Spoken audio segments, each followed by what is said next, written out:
In the silent glow of a marble hallway, the billionaire's footsteps echoed like thunder. The last person he expected to find at midnight inside his company's lobby was the cleaner. A thin young man crouched beside a flickering bulb, surrounded by piles of trash bags and an open textbook. The cleaner's hands trembled as the light from the billionaire's phone illuminated his face. "What are you doing here?" The man's tone was cold, sharp. The boy froze. He hadn't stolen anything. He was just trying to study in the only quiet place he could find. But what followed that night would not only change his life, it would shake the billionaire's soul forever. Before we continue this story, go ahead and subscribe to our channel and like this video, so we can bring you even more amazing stories like this one. It started weeks before that encounter. The city of Dubai gleamed like a jewel, but not for everyone.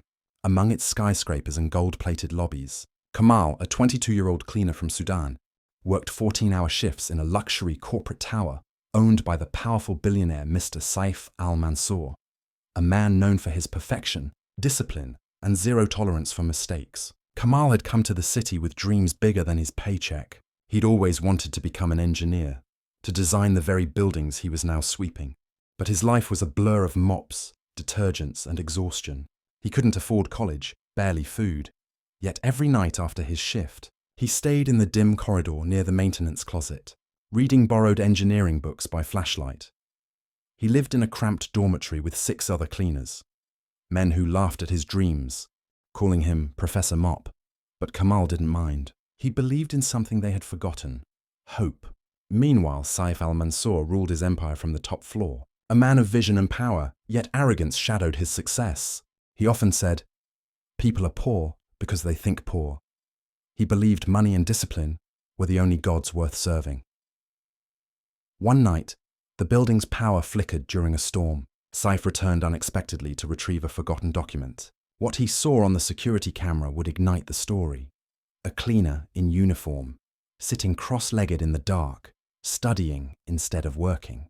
Saif's anger boiled. "Studying? During my time?" He ordered his driver to stop the car.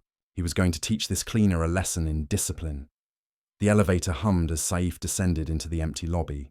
The building was eerily silent, except for the flickering light and the scratching of a pen. There sat Kamal, his face lit by the faint glow of his phone, lips moving silently as he solved an engineering problem. Saif's shadow fell across the floor like a warning. Kamal looked up startled.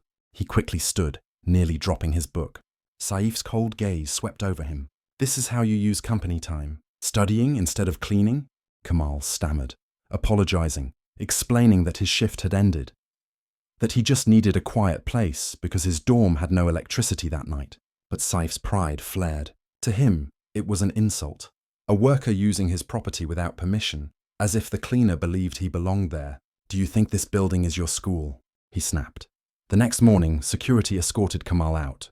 He was fired on the spot. For 3 days, Kamal wandered the streets, clutching his worn-out textbook. No money, no room, no job. Yet, even then, he didn't give up.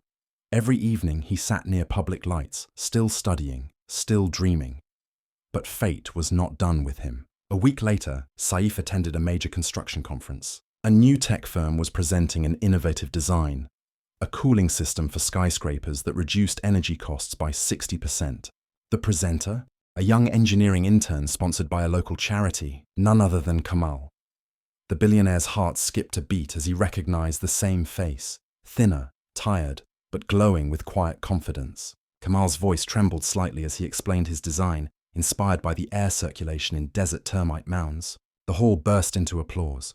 The same cleaner he'd humiliated was now standing on stage, speaking like a visionary. Saif felt something inside him shift. It wasn't guilt at first. It was shock. How could someone like him, a janitor, have come this far? After the event, Saif pulled strings to get Kamal's background checked. The truth hit him harder than any speech. Kamal had scored top marks in his home country's exams, but couldn't afford university. He worked as a cleaner to save for his tuition. And now, thanks to a charity scholarship, he had entered an engineering program, and his idea was gaining attention from investors. Haunted by his conscience, Saif couldn't sleep. For the first time, he questioned himself. Was success only about wealth, or about recognizing potential in others? 2 days later, he arranged a private meeting with Kamal at his corporate office. When Kamal entered, his posture was stiff, unsure. He hadn't forgotten that night, the humiliation, the cold dismissal. Saif took a deep breath. "Kamal," he said, voice quieter than before. "I owe you an apology." He confessed everything: his arrogance, his misunderstanding, his blindness to the struggle of those beneath him.